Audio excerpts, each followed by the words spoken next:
أهلا بكم من جديد في ملتقى الديار الذي تعودنا به دائما أن نحتفي بنجوم المجتمع ومشاهيره والمؤثرين فيه. ضيف اليوم كوكب من كواكب الدراما العراقية في مسيرة امتدت لأكثر من 3 عقود، حازت على ألقاب كثيرة، لكني سأسمح لنفسي في هذه اللحظة أن أطلق عليها لقب أميرة الدراما العراقية، الفنانة القديرة أميرة جواد. أهلا وسهلا ست. أهلا وسهلا. أهلا. شرفتينا. شكرا لك وشكرا للضيوف الكرام. الصحة العافية. الله يخليك، شكرا لهذا اللقب الجميل. أنا أعتبره وسام إليه.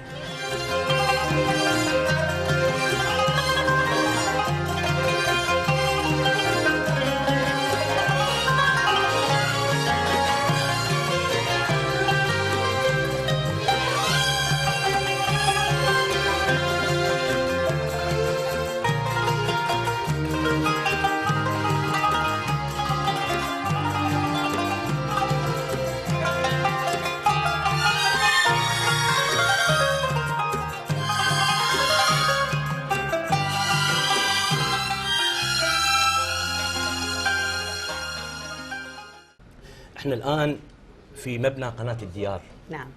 في كرادة مريم على شاطئ دجلة بين جسري الجمهورية والسنك. راح نعبر جسر السنك نروح لمحلة السنك ومنها ساحة الخلاني. أي. إذا كملنا قبل نروح لباب الشيخ. ممكن. الله. نريد نبدي من باب الشيخ. باب الشيخ هي منطقتي اللي تربيت بها وترعرعت بها. أنا أصلا ولادة شارع الكفاح وتربيت بباب الشيخ. منطقة كلش أحبها، طبعا قريبة على قلبي، أحب كل الناس اللي بها صغارا وكبارا. أحس بيئة لطيفة طيبة متعاونة متماسكة. أشكرك لأن ذكرتني بهذه البيئة، علما أني ما ناسيتها. نعم. حد يعني يا عمر كنت بباب الشيخ؟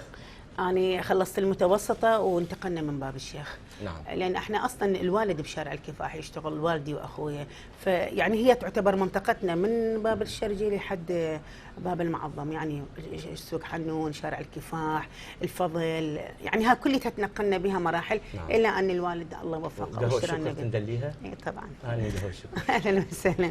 نعم، دائما أرحب بزملائي اللي شاركوني تقديم وإعداد الحلقة ومحاورة الضيف الكريم، ونبدأ بحسنين.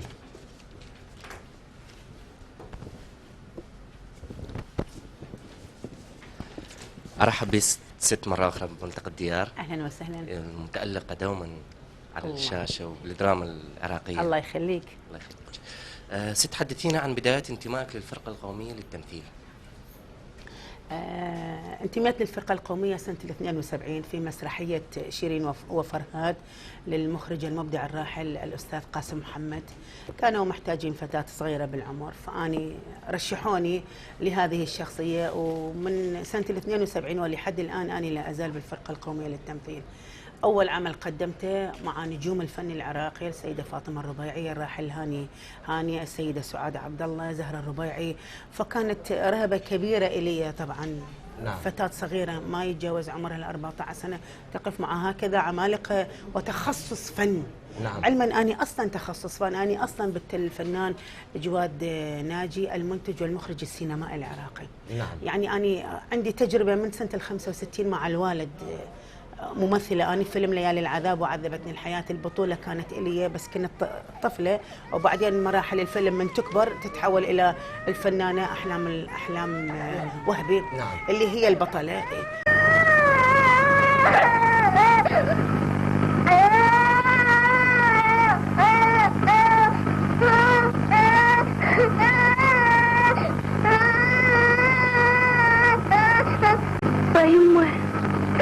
أبو شكلة ماما، أبو شكلة ماما، تجيني وياي؟ إيه، أنا ما عندي بنية وهاي الله جاب لي إياها. أنا مغايب، يمكن وياك خطار. أكثر من خطار. خير من الله. لقيتها طفلة بالدرب تبكي وتصرخ، ماكو حد يمها. الله يخليها لأهلها، لازم اوديها للشرطة حتى يودوها لأهلها، خطية هسه قلبهم مثل النار. والله أنا أدور، إذا ما ألقى أهلها أنا أربيها وأقعدها بالمدرسة، وأنت تعرف ما عندي جهاد. أنا عندي تجربة، بس ما يعني أنا عندي تجربة فعلية وعملية ويعني كلش يعني شنو، أنا كنت طفلة أقف هنا ابكي عيطي لازم الطوبة أكل اللفة، يعني ما تعتبر هاي نعم. تجربة مثل ما هسه من الخوض تجربة بها تفاصيل كثيرة، بها نعم. العمل، بها الالتزام، بها الإبداع، بها هواية أشياء. نعم. ست أميرة، خلينا نرجع مرتلخ لباب الشيخ. الله. الابتدائية بيا مدرسة كنت؟ الابتدائية كانت بمدرسة الفضل، مدرسة الأهلة. نعم. الابتدائية للبنات. نعم. وصير بالضبط خلف مدرسة الجمهوري اللي صايرة على شارع الجمهوري اللي نعم. نصعد لها. هناك قضيت 6 سنين بالمرحلة الابتدائية، ولا أزال أتذكر الست سميرة اللي كانت كلش قريبة علي، لأن كان أصلا كان أكو خلاف بين الوالدة الله يرحمها والوالد، فتدري يصير ثلمة عند التلميذة أو التلميذ من نعم. أكو خلاف عائلي يعني حتى لو بسيط، فهي كانت تتبناني كأم، فلا يزال شكلها واسمها يعني صار لي 50 أو 45 سنة لا أزال أتذكر كل تفاصيل شكلها. نعم. وكل تفاصيل حركاتها معايا، حتى طبقة صوتها أتذكرها، يعني فد شيء عالق ببالي يعني من الذكريات الجميلة. فمدرسة الأهلة كانت في منطقة شعبية ويعني حلوة اللي هي الحارات الشعبية حلوة. نعم. والمتوسطة؟ المتوسطة إعدادية القدس للبنات، ساحة صايرة أعتقد بساحة الميدان. أي نعم. أي هناك. نعم. ساحة خلف نعم. جبا خلف شرب الزبيب. أي نعم. هناك. أي نعم. ونروح نيجي الخطاب. طبعا نورتين ست أميرة اليوم. الله يخليك، شكرا لك. شرفنا اليوم وانت موجوده بملتقى الديار. الله يخليك، انا سعيده بكم اصلا. الله يخليك. مثلك الاعلى من الممثلات في المسرح، السينما والتلفزيون، عراقيا او عربيا او عالميا. والله يعني أنا كل ممثلة مبدعة ومجتهدة وجادة وتقدم شيء للمجتمع، أنا هي تكون إلي مثلي الأعلى. بس أنا في البداية كنت متأثرة في نبيل عبيد عربيا. عراقيا يمكن متأثرة بالسيدة سليمة خضير سيدة الشاشة العراقية. نعم. بالسيدة فاطمة الربيعي، هم كلهم فنانات جيدات ولهم بصمتهم الكبيرة والعملاقة في الساحة العراقية والعربية. يعني أنا أتأثر بكل شيء مبدع، كل شيء مبدع، يعني حتى احيانا مثلا ممثل يقدم عمل جيد اني اتاثر به. نعم. يعني هو الابداع احنا لازم نتاثر به حتى نحذو. نعم. نجمه عالميه تاثرت بها؟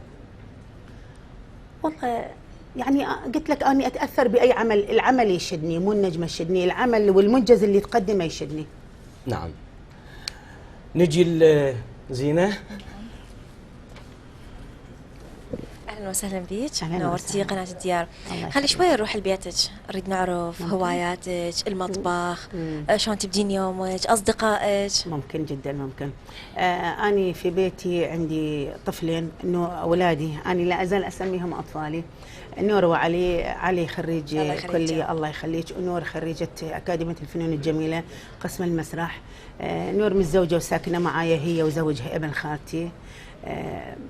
علاقتي بالبيت كلش قوية، والدي يسكن وياي طبعا بالبيت الكبير اللي بصفنا. هواياتي أني امرأة كلش متحركة بالبيت، أنظف هواية، أحب الزرع، أحب أسمع موسيقى وبالذات كاظم الساهر، فشي مو طبيعي طبعا. يعني مهتمة جدا بالوالد، الوالد كلش يعني عاجز والدي، فأنا اللي متبنية الوالد. فاشلة بالمطبخ طبعا. هو دا أسألك بالمطبخ شلون؟ بالمطبخ أنا فاشلة. ايش عجب؟ أنا كنت في بداية حياتي كنت أنا يعني أطبخ وأسوي المائدة، بس من كبرت نور هي تولت المطبخ. أنا علي يعني المكملات الأخرى، الفينيشك مالت البيت، الجماليات، ولا زلاطة ولا أي شيء علي، بس أقعد على الطاولة وآكل. بس تاكل. نعم. بس عندي اهتمامات اكبر منها، يعني رعايه الوالد فد شيء مو قليل طبعا. لما رجل مسن بالعمر، وتدري المسن يصير كلش نحس نعم. ويتنرفز من اي شيء، يعني الوالد وحده يراد له سيدتين حتى يخدموه. نعم. وهو اصلا ابويا رجل مدلل ومحترم، يعني شيخ ابويا. نعم. فيحتاج لرعايه كلش كبيره، يعني هي هاي وحدها كافيه. بالاضافه اني القراءات، يعني انا ما ممكن انام اذا ما اقرا لي فد نص، يعني هو تعويد، يعني مرض نفسي انا اعتبره. نعم. يعني في بعض الاحيان من تخلص النصوص اللي عندي او الروايات اللي اشوفها واللي اسحبها من الانترنت ولا على الفيسبوك، يعني اخابر اصدقائي ايش عندكم دزوا لي فد نص، حتى لو مو دراما، حتى لو عمل صغير، حتى لو شخصيتين، يعني احس سعادتي اني ما احس نهايه يومي بشكل جميل اذا ما اقرا. نعم. يعني اقرا لو اي شيء، في بعض الاحيان صحيفه ما تخصني هيك يعني عامه، انا كلها اصفحها اقراها. وطبعا هي حتى كلش يعني هاي متعبه، انا نوبات في بعض الاحيان احسها. يقولوا لي انت شو قد تقرين الجريده، سمعتي بالاخبار، ممكن تسوين غير شيء. هو همنا احيانا من نتعود على شيء ما نقدر نتخلى عنه. نعم. اصدقائك من الوسط المقربين جدا؟ والله أنا الكل أصدقائي أستاذ رعد، أنا طيبة مع الكل ولطيفة مع الكل، والحمد لله أصدقائي أيضا لطيفين معايا. يعني عندي محطات بالصداقات، مثلا سمر محمد صديقة مقربة، مثلا سوسن شكري، مثلا ليلى محمد صديقتي، مثلا هند كامل صديقتي. وهذا ما يعني إنه الباقين مو أصدقائي، يعني عذرا إذا يفوتني بعض الاسم. أنا صديقة الكل، يعني أنا أصلا صديقة حميمة للكل، مو عدائية. ما أتعامل بلغة إنه أنا أكسب هذا العمل أو أكسب هذا المخرج، أنا أتعامل، أنا مؤمنة أنه أنا أمتلك قدرة، أنا أمتلك قدرة وعندي طاقة وعندي وعي عام وثقافة فنية الحمد لله جيدة جدا. أنا حاليا ماجستير طبعا. نعم. ماجستير مسرح، فالحمد لله يعني أنا في داخلي أحس أحب الكل ومسالمة مع الكل، فبالنتيجة أحس الكل يعني يقابلوني بنفس اللغة. وعندي طبعا أصدقاء مقربين من الوسط الفني، أصدقاء يعني حياتي سعيدة بزملائي بالوسط الفني، وما تتعدى الخطوط الحمراء. نعم. وسعيدة بهم كأصدقاء طبعا. ومن خارج الوسط؟ والله ما عندي أصدقاء، يعني بجد أنا قافلة على الوسط الفني؟ مو قافلة على الوسط الفني، بس يعني طبيعة حياتي، يعني يمكن لأنني مثلا ما أطلع هواية خارج بيتي، أو يمكن لأنني مثلا ما عندي زوج حتى نروح ضيافات، يعني تدري هو الزوج مع الزوجة يروحون علاقات، عندهم مثلا صداقة وعلاقات، بس أنا هاي فاقدتها لأن أنا ما عندي زوج أطلع وياه. فبالنتيجة أنا من أخلص عملي، يعني ملاذي اللي يسرني رعاية الوالد، رعاية البيت، أسقي الزرع، الورود، يعني هي هاي حياتي يعني مختصرة تقريبا. نعم. ونروح الأستاذ رائد. أستاذ رائد، بلكي تجي تسأل. اليوم انكم أسئلة علي. نرحب بك ست أميرة جواد، أهلا وسهلا بك. الله يخليك. ذكرى من اليوم الأول حينما دخلتي معهد الفنون الجميلة. طبعا أنا كان حلمي أدخل معهد الفنون الجميلة. أنا من دخلت معهد الفنون الجميلة عندي تجربة بالمسرح ما لا يقل عن 15 سنة، تجربة فعلية وبها جوائز وبها أعمال بطولة مطلقة. بس أنا كنت حريصة على أن أدخل معهد الفنون الجميلة. أنا كشخص وكأميرة جواد أحس الدراسة والشهادة تضيف للفنان حتى لو كان فوق النمبر 1. نعم. كنت أنا كلش طموحة أن أخلص، علما أنا كان عندي أطفال 2، وتدري مسؤولة عن أسرة وزوج، تدري الزوج يتحسس من تكون زوجته طالبة وتروح وتجي وهي معروفة ونجمة وسيارتها وتطبق. فأنا كنت، وحتى تعذبت حتى أخلص ال5 سنين من المعهد. كنت أعاني من زوجي الله يرحمه الفنان صبحي العزاوي، أعاني كان حتى يستفزني من أروح للمعهد، حتى يحاول ينرفزني. أصريت على أن أخلص المعهد، بس شنو بعذابات إلى أن اجتازيت هاي المرحلة. نعم. أول يوم كنت أنا سعيدة، ومن دخلت المعهد ما حسيت أني أميرة جواد. أنا من دخلت الاستعلامات أميرة جواد راحت، أميرة نعم. الطالبة دخلت حتى أكسب العلم، وحتى أكون طالبة مجتهدة ومميزة، حتى ما يقول إن انتجت على نفسها كونها اسم أو معروفة أو نجمة أو عضوة الفرقة القومية للتمثيل. دخلت طالبة، وأول يوم من دخلت الإدارة الكل رحبوا بي، الأساتذة زملائي، أهلا ست أميرة. قلت لهم أنا حاليا أميرة جواد الطالبة. أنا داخل المعهد أميرة جواد، خارج المعهد أنا صديقتكم، تعاملوني كأي طالبة لأن أنا محتاجة أتعلم منكم، أتعلم علم الفن. نعم. وهذه كلش ضروري، يعني ضروري أن أكون أنا طالبة، ما أكون أنا أميرة جواد. والحمد لله خلصت المعهد بامتياز، وأصريت على أن أكمل الكلية، وهسه أنا مصرة على الماجستير، وما أشعر بخجل وعيب. الأساتذة في معهد الفنون الجميلة من كان رعد الناشئ، كان الله يرحمه أستاذ مهنا الطابور، كان أستاذ جابر الجابري، هواية كانوا أساتذة عندي، أستاذ عماد، هواية أساتذة من عندهم، كلش كانوا لطيفين وياي. من الزملاء اللي حققوا نجومية؟